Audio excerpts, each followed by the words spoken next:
Welcome to Sustainability Now, an exploration of technologies and paradigms to shape a world that works.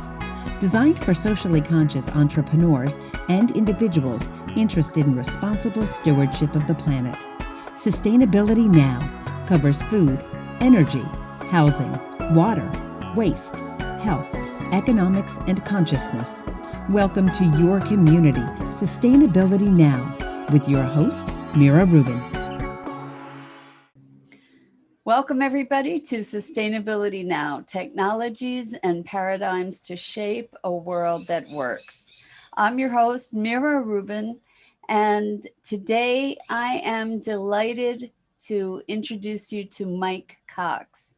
With a long and distinguished career in microbiology, Mike is the founder and CEO of Anaerobe Systems, a microbiology manufacturing and research company.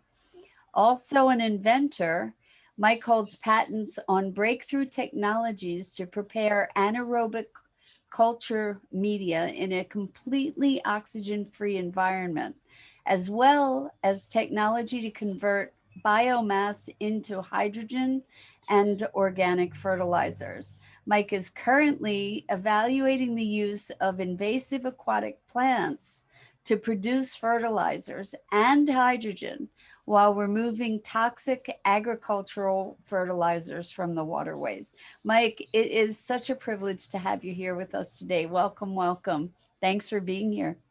Well, it's really an honor to be connected with you, Mira, and I really am impressed with how much you've done to connect people, and those connections are growing every day. Thank you for that. Wow. You know, that is actually one of the missions for Sustainability Now is meeting all these extraordinary people like yourself in the world doing wonderful things and making connections. We've been really graced to find people making business associations. It's really been a treat. And I'm glad to have you as part of that wonderful group of people that are making such a difference in the world. So it's a mutual admiration society here, Mike. Yeah. So I want to say first that it's fascinating to me that you discovered this whole new technology in yours for creating fertilizer, which we're going to get into, but in a search to create hydrogen. Isn't that the truth? That is the truth. And we, when I worked in a clinical lab, there's certain anaerobic bacteria that produce a lot of hydrogen. And as a matter of fact, we had blood culture bottles that would explode due to all the hydrogen, just because of the pressure in the bottle. So I knew that these organisms, A, were very fast growers, and B, produce hydrogen. So I set out to, when we had the first energy crisis, to see if I could make hydrogen from biomass. And the first time I tried, it worked. Wow. So this was hydrogen for fuel. You were looking to solve a fuel issue, and your experience with microbiology allowed you to find an innovative solution. It's awesome. Would you do us a favor, just to clarify? You talked about anaerobic bacteria. Right. Can you just define that so people understand what that is and give us a context? Yeah, okay, so anaerobic bacteria are bacteria that cannot live in the presence of oxygen. They're killed by oxygen. And they were the first inhabitants of Earth. And in 1890, we learned that anaerobic bacteria were free-living, nitrogen-fixing organisms. On Earth, anaerobic life outweighs all other life by a factor of 10. Wow. You have 10 times more anaerobic bacteria in your body than you have human cells. And these organisms are critical in your health, and sometimes, most of the time, they're good for you, and they make vitamins, they help you digest your food, they detoxify bile acids, and but then there's some bad ones. The soil is almost entirely anaerobic. Anaerobic bacteria are the most prominent life form on Earth, and they've been here forever, and they play an enormous role in our whole biological economy. And I have to tell you, I knew I could make hydrogen from anaerobes right away, but then when you looked at the process, I have to heat sterilize the material before I start, and all the other scientists had already knew this and told me I'd never be able to do what I'm doing, because you have to put 10 times the amount of heat in as the amount of heat you'd get back from the hydrogen. So it was a negative. It was a negative process. Because of the sterilization? Right. Yeah. Okay. The amount of heat I'd have to spend to get it sterile was 10 times more than the amount of energy I'd get back. But I was one day, a friend of mine who runs a very large farm was here when I was cleaning out a fermenter, and he saw this brown junk there, and he said, can I get some of that? I want to send it out for soil analysis. And I said, sure. So Ian came back to me later and said, I'm paying $5 a gallon for that stuff you're throwing away. And so he's been taking it. I've been making it and giving it to him, and he's increased his farm output considerably. They also have a lot of mushroom houses, and so he takes our liquid fertilizer, thousands of gallons of it, and uses it to supplement the mushroom compost and makes much better compost with our liquid fertilizer. The funny thing is, a lot of people had tried to do what I'm doing, but knowing the cost of the sterilization, they tried to skip sterilization. Oh. And it absolutely will not work unless you kill all the other. Every microbe on the planet wants hydrogen, and so if you have other organisms there, they'll steal your hydrogen, so you won't get any hydrogen. So it was interesting because when I filed for my patent on this process, the patent office rejected it as being obvious. But then we provided them a Department of Energy publication, which clearly stated that you could not do it. And the patent reviewer says, well, if DOE says you can't do it, it's not obvious. I guess not. I guess not. So why were they saying that you can't do it? Oh, well, the thermodynamic inefficiency, the cost of the fuel crops, the amount of land it would take to grow the fuel crops. These are all reasons they listed. They don't realize that everything I'm using is crop residues that are being thrown away at a cost. In fact, someone asked me a couple of days ago what the hydrogen, how much it would cost in this process to make hydrogen if we didn't have the offset of the fertilizer, and it ends up being $103 a kilogram. Wow.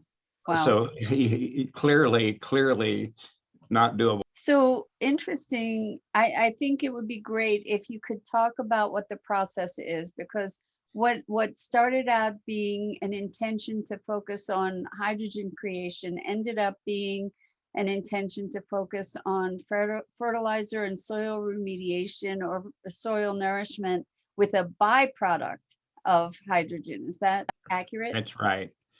The money is the fertilizer, the excitement is the hydrogen. Gotcha. Well, I don't know. The excitement to me is to be able to have a non-petroleum based or non-fossil fuel based fertilizer that is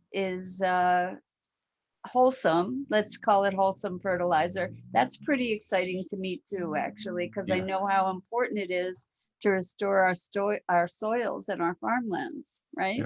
Yeah, and one of the things I want to make sure that everyone realizes is 3% of the entire Earth's energy supply and 60% of all the hydrogen produced is used to make fertilizer. Wow.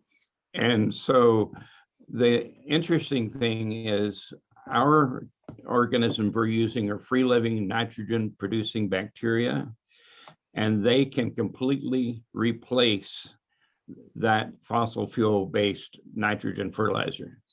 That's extraordinary. So the the thing that excites me about what you're up to is that it, as I said earlier, it solves so many problems.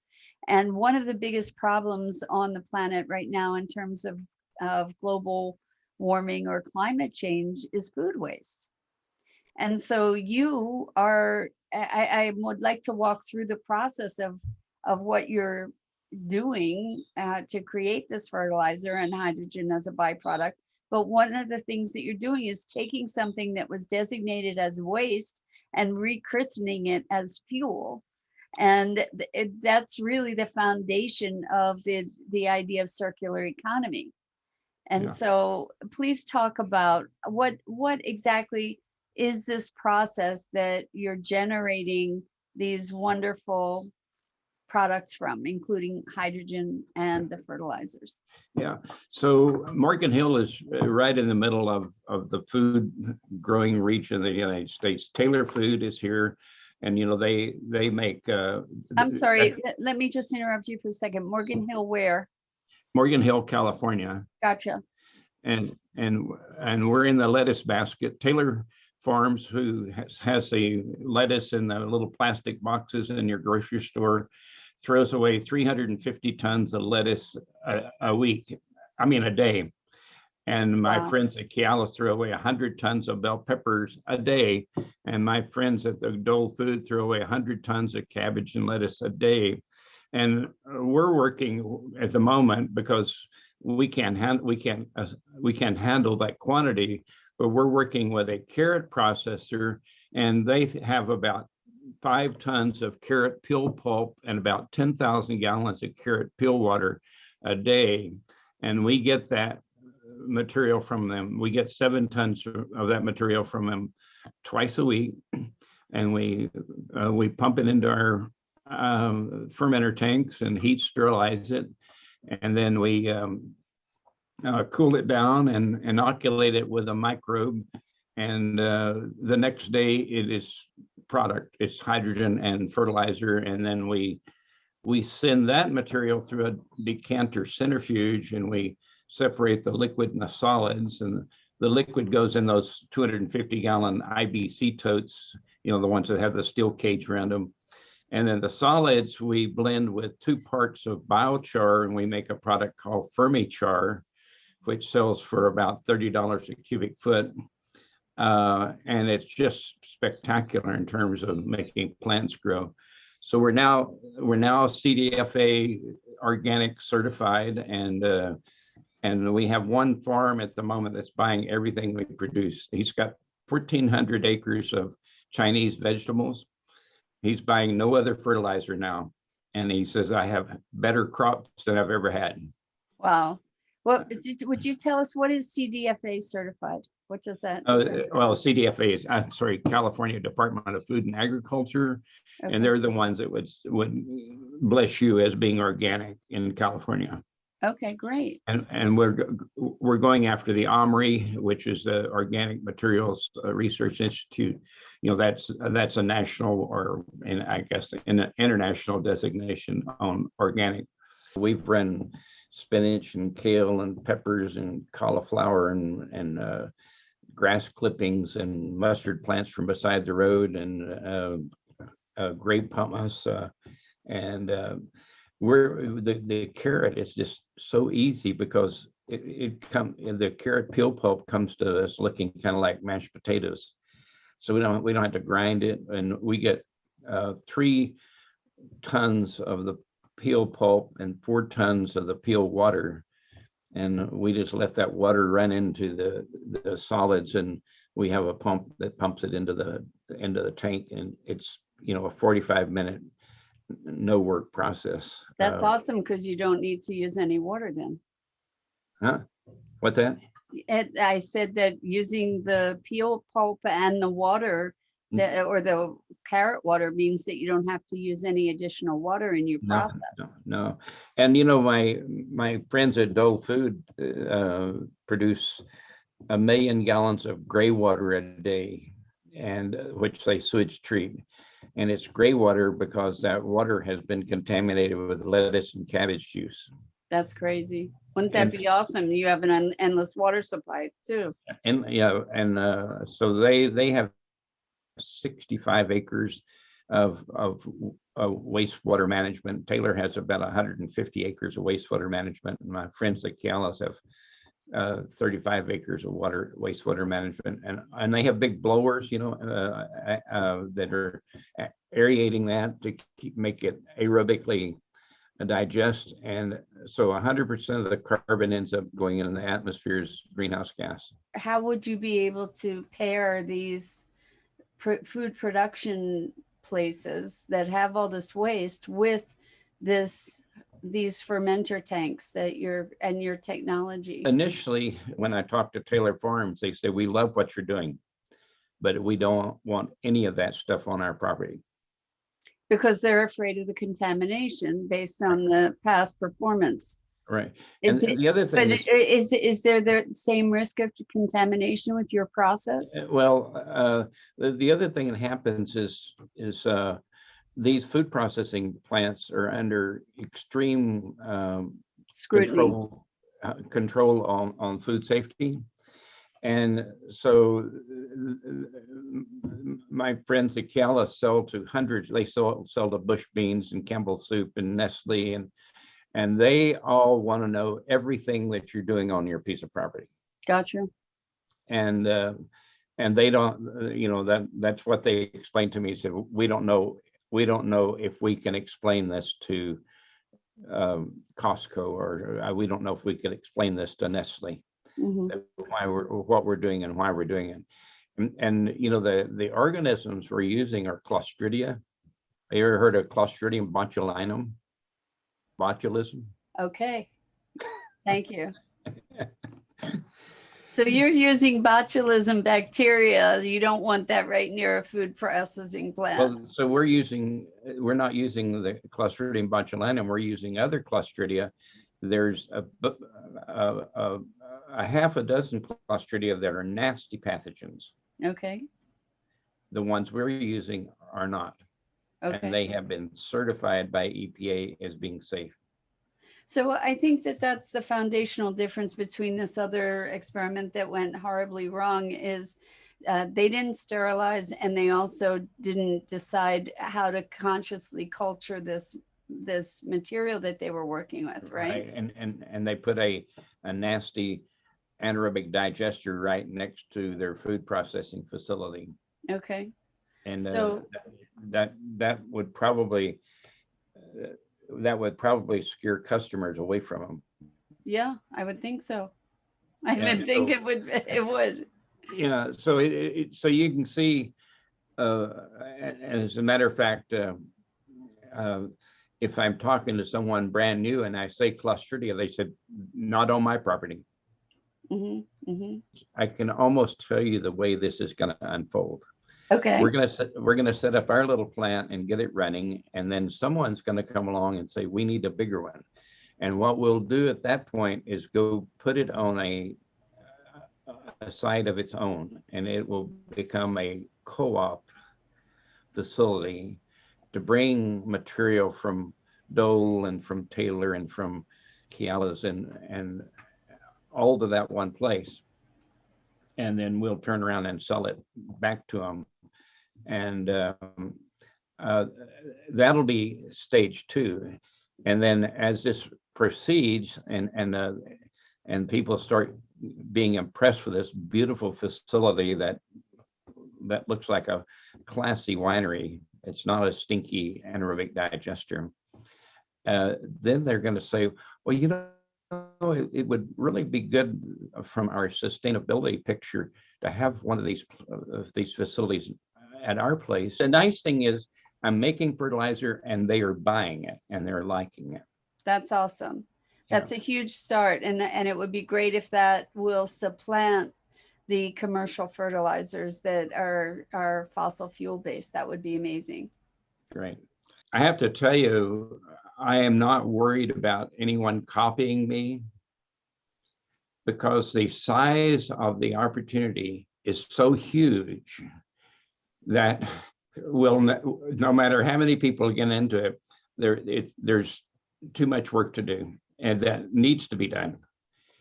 Beautiful. And actually, that's a great segue back, because you were telling us some of these statistics about the food waste from these companies that are right around you, where you are, and all of these tons and tons and tons of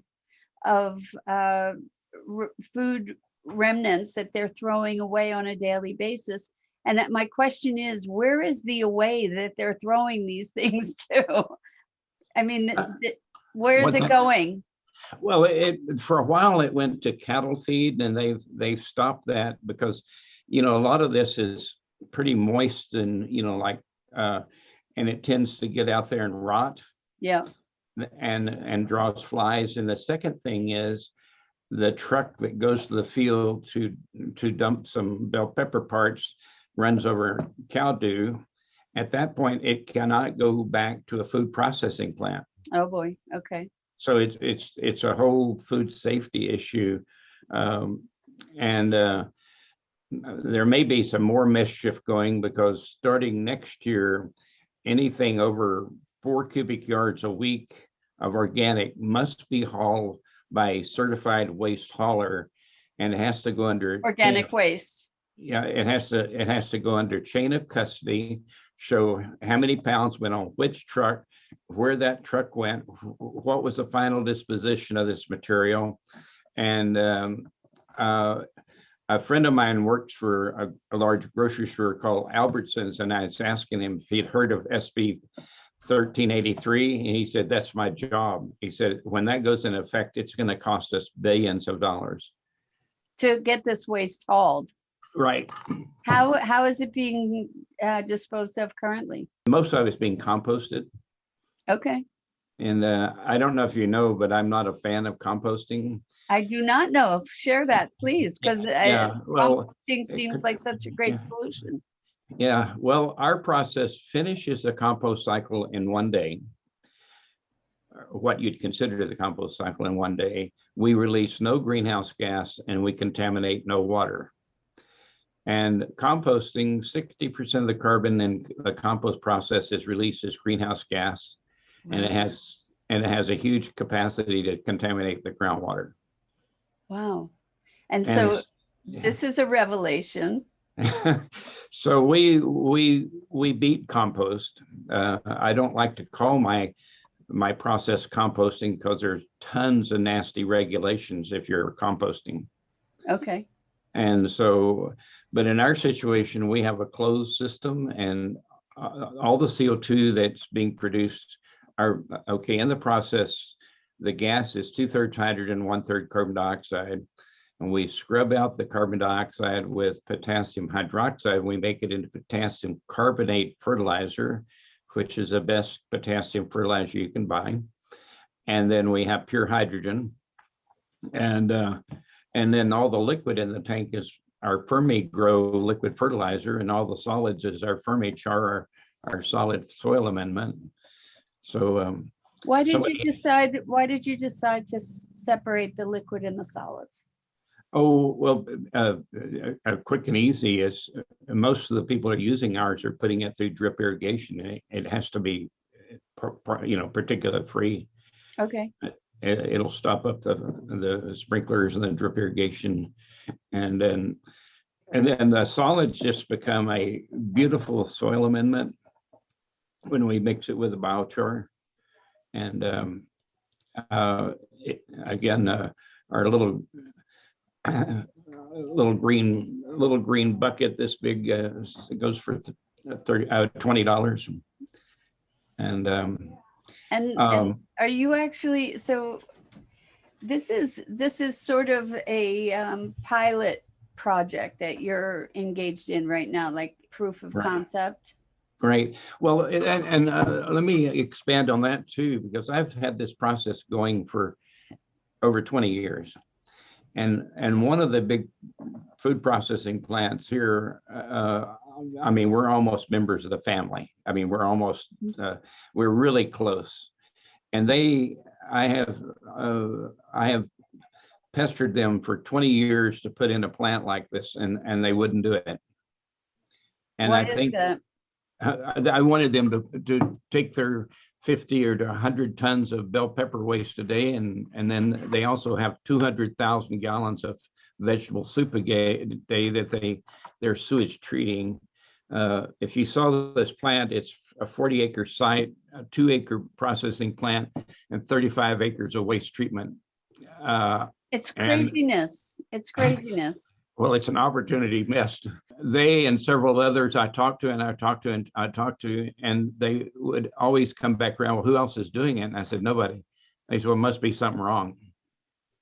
And so I decided that's what I'm doing at the moment. I'm building a 5,000 square feet R&D building that will be, the whole site's about 20,000 square feet. And that will produce about $10 million worth of organic fertilizer and hydrogen per year on 20,000 square feet. So it's going to be a beautiful facility. It'll look like a high-class winery with all stainless steel tanks, computer screens on the walls, and a nice conference room and a training center. And at that point, they'll walk through the door and they say, you're making $10 million a year in this 12-car garage? And I say, yeah. And he said, well, I got a lot bigger space. So that's why I'm doing this. Once we've started making and selling fertilizer, everyone says, well, yeah, I want to get into that. And they actually see the value. We did actual field trials. I paid $25,000 to have a field trial done. And the 2 lettuce we did came in at 11.5% better than conventional fertilizer. And the cauliflower was 34.7% bigger than the conventional. We were half the price of conventional. We were organic and they weren't. All pluses, all in the winning column there. You said that this facility that you're building will be producing about $10 million a year. What kind of investment are you looking at for that return? About $3 million. So a $3 million investment to turn into $10 million within the $10 million of revenue within the first year. Right. Now that is based on this huge fertilizer market, correct? Right. Uh-huh. So the fertilizer market, I think I read that it's hundreds of billions of dollars. Is it tens of 200 billion? $200 billion. Right. And this is fossil fuel-based fertilizer. The question I have for you, we talked a little bit about regenerative agriculture, and it sounds like these products that you're producing are very much in line with regenerative restoration of the soil, yes?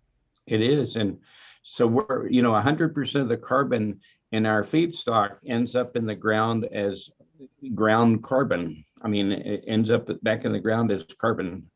And part of it just becomes, building the humus of soil, and then some of it becomes primary nutrients to the plants.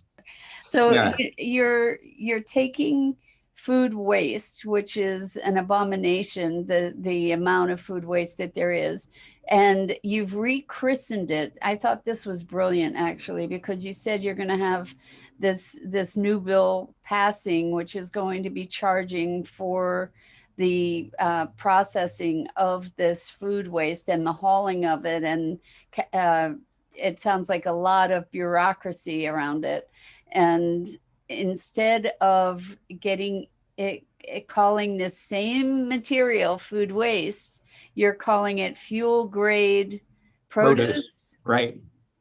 And brilliant. And the thing about that stirs me so deeply is, by a simple twist of phrase, you are addressing one of the biggest problems that we face on the planet right now, where we have food waste. You're turning it into this resource, which is what it is. Everything is a resource. We just maybe didn't find the use for it yet, right? Right. We're actually paying the people we get this material from, we're paying them $10 a ton for it, so that it is a commodity. Right. So that you can call it fuel grade produce. Right. And so we pay $10 a ton for that carrot, and 3 days later we sell it for $2,000 a ton.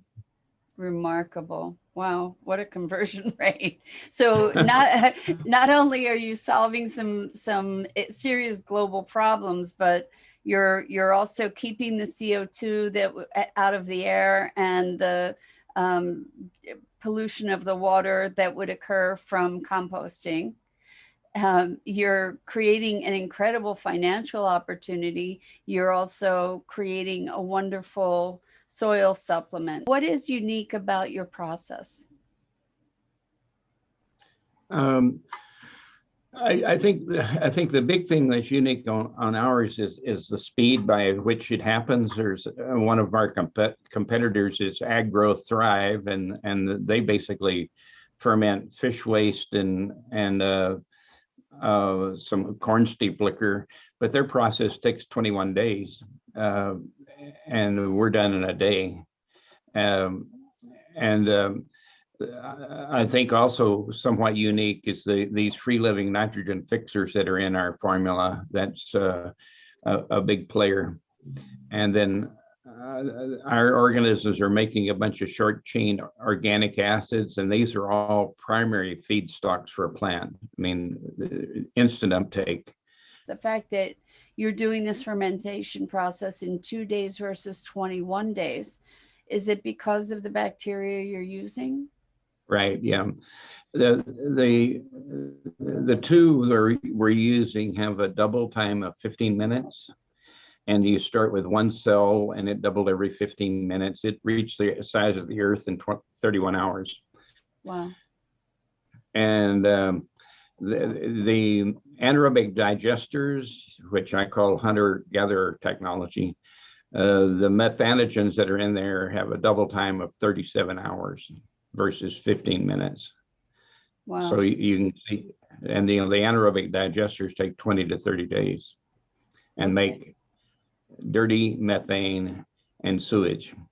So can you talk a little bit more about that? Because we're hearing more and more about anaerobic digesters, and your process is fermentation. Right. What's different? Can you just educate us about that? Yeah, I'm using both of them are fermentation. Okay. But they call theirs a digester, and I'm glad they do, because I distinguish myself by calling ours. And you generally think about fermentation as being a scientific process where you have defined feedstocks and defined organisms producing a defined product. The anaerobic digesters, basically, they take everything and throw it in the pot, and then they take whatever they get. So there was no control over which organisms were there, very little control over what the feedstock was, and so you end up with a dirty product with a dirty methane. And one of the big food processors here in California actually set up an anaerobic digester and 2 fuel cells. They spent $10.8 million, and the dirty gas from the anaerobic digester killed the 2 fuel cells. Wow. And they were very, very proud of all what they're doing. They were all over the news when it first happened. And then recently I looked at Google Earth and their fuel cells are gone. And I've also heard from them that the system had failed. And that's another thing that's kind of negative for me, because all these food processing plants I've been talking to know about that failure. Let's be really, really explicit about what the differences are. So one is that you're more discerning about the feedstock that you're using. Yeah. Well, and I think the biggest single thing is we sterilize everything before we start. Okay. I could take the same thing going into the anaerobic digester and sterilize it and end up with our quality of product. Okay. In 1 day. Wow. Now the sterilization takes a day? Well, right now it does, because I have a big tank and a small boiler. Okay. But in the new building, that'll only take about 3 hours to heat it and about 3 hours to cool it. Right. Okay. At the moment, with my setup, it takes me a day to sterilize it and a day to cool it. Okay. And so then we inoculate, and it takes a day to ferment, and then the next day we harvest it. Okay. So right now you're working on a 4-day process, but ultimately it'll be 2 days. Is that Right. yeah. Yeah. Wow. Yeah, And I've already bought a bigger boiler, and it's sitting in storage, and I just got in all of the pavers for my new parking lot, and meeting with the architect tomorrow to finalize a couple more details. So, well, that's pretty exciting. And you've bootstrapped this whole thing yourself, right? Right. That in and of itself is remarkable. So clearly you have a side gig that is your main gig. Well, we're the only company in the world that makes the culture media the way we do, and we're considered the standard of the industry. I mean, we're number one in anaerobic microbiology in the world, and we have all the big names, Johns Hopkins, Harvard, Mayo Clinic, all those people are our customers. So what are you producing for them? Petri plates and test tubes. Anaerobic bacteria cause a lot of human infections, dental infections, veterinary infections, and so when people get these infections, they have to get a swab and plate it out on Petri plates and see what grows and determine which antibiotic you could use to treat it. So you're providing the medium. The diagnostic tools. We have about 250 different various diagnostic tools, and then we also make and sell the anaerobe chambers. Gotcha. So this is your work and your passion. You really cover the gamut, where you're dealing with food waste, which there really is no such thing. You've proven that. You're creating hydrogen fuel. You're creating remediation for the soil. You're creating a really marvelous financial model. And there's a tremendous opportunity for other people. So if somebody said, okay, I'm in, this is like, it's pushing all my buttons, I want in on this, how would somebody get involved with you to be able to move forward? Well, we have a setup where we would license the technology, Mm-hmm. and then we have a huge engineering and construction company, huge, they've actually built out most of like Genentech and Bayer and all their fermentation technology, and they know how to do that. And so we would hire that company to go and design the facility and build it, and also do the online maintenance. And then our model is we would charge that person under the licensing agreement. We would charge them $50 a ton for every ton they ran through the plant. And these plants run on Siemens automation software, and I can look at my iPhone at any moment and I know how much they owe me. And so for that $50 that they're paying you for every ton that they run through the system, what kind of money would that represent for them? About $2,000 a ton. That's incredible. So I have a question for you, because we are concerned about sustainability. You talked about the amount of heat that needs to be utilized to be able to sterilize the tanks. Is there any scenario where you might be able to use the captured hydrogen to be heating those tanks? Or is there a way to make this loop carbon negative? In other words, there's a whole bunch of opportunities. For instance, my friend the Kealas, their new plant has 10 million BTU of heat going out the top of the building every hour.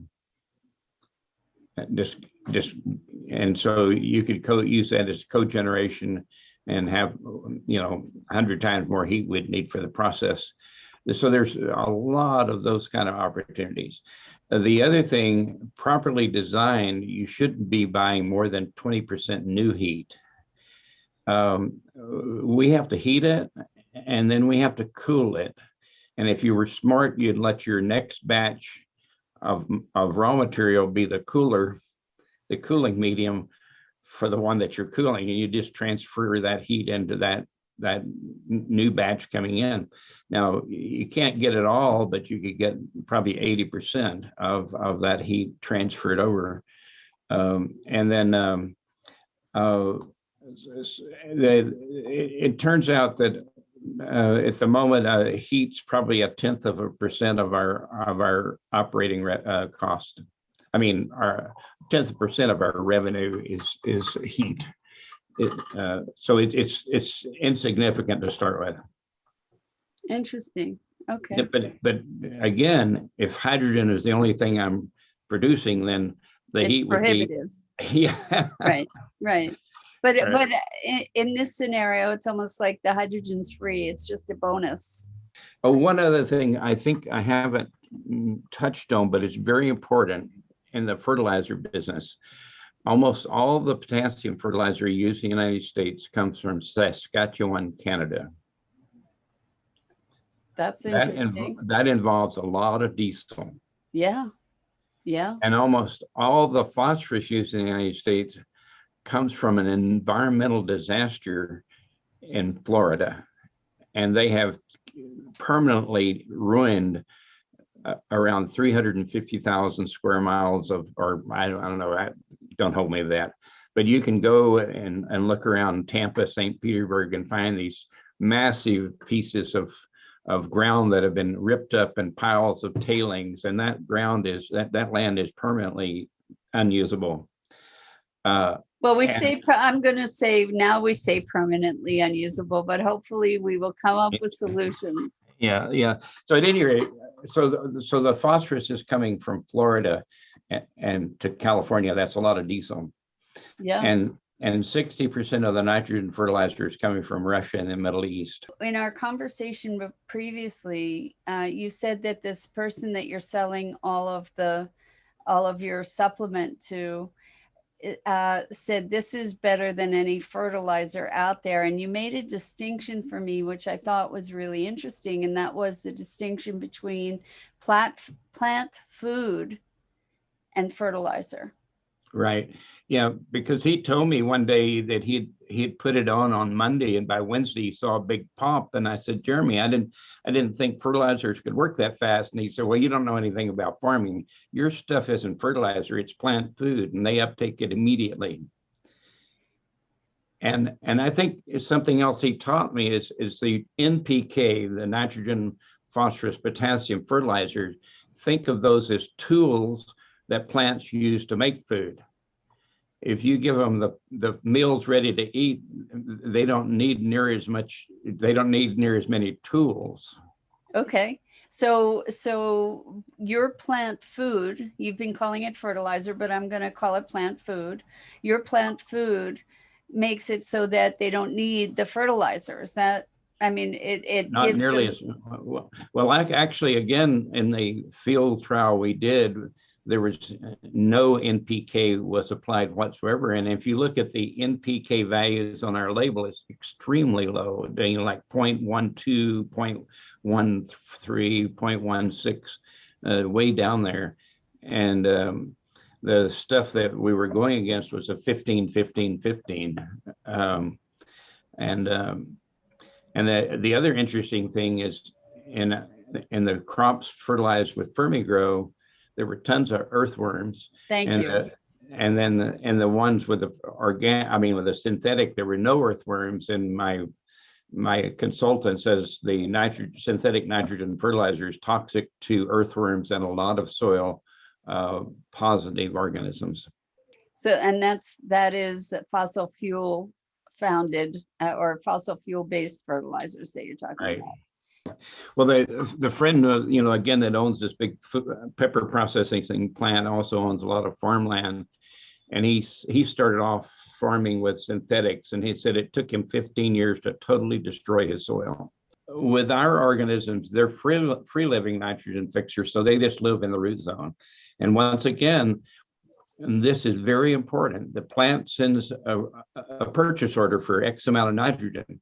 The microbe gets paid with this exudate and produces X amount of nitrogen, not 20X. Right. Not 2X, X.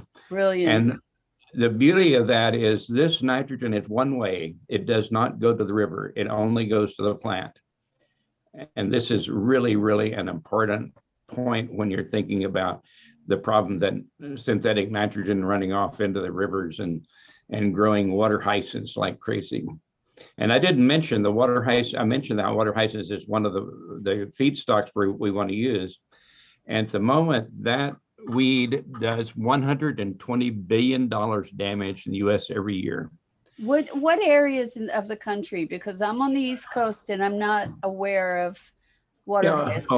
Well, in California, it's horrible, and then all through the Texas and Louisiana and Mississippi, Florida. There's places in the world where people were very dependent on a river for transportation, for water, and for fishing. Okay. And the water hyacinth shows up and takes all of that away from them. Okay. They can't travel. I've got a picture of in Vietnam of people. They tied their boats end to end across the river, and they're walking across their boats because the boats can't move. So the water hyacinths will grow to about 200 tons per acre. Wow. And so at $2,000 a ton is what we could get for it. You could afford to hire the people and the machinery and to go harvest it. It has a double time of 7 to 10 days. Oh my gosh, that's and crazy. So if you realize what a pest it could be, but on the other hand, you can realize what a fantastic, productive bioenergy creature you have. Yeah. Water hyacinths has free living nitrogen fixing bacteria in its floating roots. So what's important about that is the water hyacinths I told you is growing at 200 tons per acre. There is not enough nitrogen in any river to support that. So they're making their own nitrogen. Now, what's next important about that is when they go, their primary way of controlling it is spraying it with herbicides. And so it ate all the nitrogen in the river, then it produced 1,000 times more. And you just sprayed it and you're going to let it rot and release all that nitrogen into the river. Gotcha. That's not good. Right. Yeah. So the way to handle the water hyacinths is you need to harvest it, make hydrogen, run the harvesting boats on hydrogen fuel cells. So well, you have to process a lot of water hyacinths to get the hydrogen to run the boats, though, right? Oh, well, 200 tons per acre, you'd have 400 kilograms of hydrogen per acre, which would run that boat for 20 days. Okay. Per acre.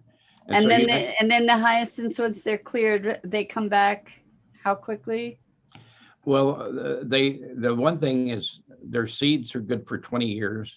Wow. So even though you clear it, they pop right, they pop right back. And but I think I still say it's probably one of the largest natural resources in existence in the United States, and much more valuable than the oil wells. Interesting. That's really interesting. And it's a simple shift of perspective that makes all the difference. Right. So when you're recognizing this as a powerful fuel, just like you're recognizing the fuel grade produce. Right. Yeah. And that, as I mentioned, that plant doubles every 7 to 10 days. And when it's growing, it is consuming carbon dioxide like crazy. It's a carbon dioxide sponge. It's just soaking carbon dioxide out of the atmosphere. That's awesome. And then when we process it, 100% of that carbon goes back into the soil. I'm hearing what you're saying. Yes. Well, and I mean, this isn't rocket science. It's fairly obvious that it happens. Well, it's obvious because you're looking at it differently. You're not looking at it as waste. You're looking at it as fuel. Right. And when we shift our perspective, the whole world changes. And that's exactly that kind of shift that we need now more than ever, is to be recognizing even plastic. Plastic is an untapped fuel source. We just haven't figured out how to use it yet. This water hyacinth is just there for the taking. You don't need to buy anything. And the state of California has told me straight out, if you will give us an address, we will harvest it and bring it to you for free. Really? Did you give them your address? Well, yeah, California is spending about $100 million a year on water hyacinth remediation at the moment. They have several contractors that they hire to do it, and then they have other people that they hire just to go out and spray Roundup on the river. Which is a horror show. Horror show. Yeah, it was funny when I had a meeting with a director of California Parks and Recreation, and I mentioned something about I'd tried some, and she said, "Where did you get it?" And I said, "Well, I got it from Eddie Hart, who was the guy in charge of it. He was on the phone thing too." And Eddie said, "Well, that was a long time ago." So, what, the water hyacinth? Yeah. So it's against the law to transport that plant across the county line. Oh. So I had broken the law. Oh. And so then we continued the discussion. They said, "Well, if you've already tested, I don't see why we need to do any more." And I said, "Well, we just did a quick dip in the bucket. We didn't really count labor cost and this cost. We need to do something that's really comprehensive to define the value of the opportunity. And we actually want to be supervised by you, because I want to stop smuggling water hyacinths." Yes, you don't want to be a water hyacinth criminal. So they laughed, and then at that point the conversation turned. They said it would be good to get that data. And so I'm working with Congressman Jerry McNerney and Congresswoman Zoe Lofgren to get this moving. But right now it's hard to get anything moving with the whole pandemic. But it's something we're going to do. I want to do 20 tons a week for 6 weeks, and then define, what the cost is to get it, and what the cost is to process it, and what's the value of the end product, and one of the things that surprised them when I mentioned the fact that when they spray it, they're actually just fertilizing the river so it grows more, and they said, "Never thought of that." Oh man. You wonder who's advising people, So at any rate, the size of the opportunity is endless. Yeah. It's just endless. We made some hydrogen out of pomegranates. Yes, I saw your video. Yeah. Very funny. Yeah. And you can see that how straightforward that was. You could see every step of the way of us collecting the hydrogen and filling the little car with hydrogen. And we'll put a link to that on our website so folks can take a look at it on the page with your interview. I think what you have come up with is brilliant, and I'm glad to hear that there are so many other companies, that you have a lot of competition. Yeah, right. That's a good thing. Well, and there's everyone's rushing into this, so put the biology back in the soil. Right. And it's a very easy sell at the moment. That's a good thing. Yeah. That's a really good thing. And fortunately, we're at the moment have the best prices going, and we think one of the best products going. And again, Well, everything of our input is something somebody's thrown away. yeah, yeah, which that's critical. That's actually a critical piece. So, Mike, is there anything I should have asked you that I didn't ask you? I think we covered everything about this subject. Well, great. And I just want to say thank you so much for being with us. You're such a wealth of knowledge, and the technology that you're pioneering is wonderful. And I'm wondering if you would just give us a contact for you again for folks that might be interested. Right. It's mcox at anaerobesystems.com, and that's ANAEROBESYSTEMS.com. Beautiful. And it's COX for Cox. And Right. I just want to say thanks so much for being with us. It's been such a pleasure. It was really an honor, and I want to thank you for what you're doing, because this is my wife and I both have totally opened our eyes in the 2 sessions we've been in so far. And thank you. That's great. Yeah. So what Mike's referring to is that every Thursday night we have a movie night, and it takes place on Zoom. If you're interested in our movie night, it's from 7 to 9 p.m. Eastern, and you can register for our email list on our website at sustainabilitynow.global. Rather than .com, it's .global, and then you'll get notifications of our movie night. So looking forward to having you join us. That's it for today. And I want to say thank you to my co-founder, Scott Billy, and all of you who are carrying the torch for creating a world that works. Until next time, live your best life, love the world around you, and together we can save the world. Thank you. Thank you for listening to Sustainability Now, solutions to shape a world that works. Visit sustainabilitynow.global for resources related to today's program.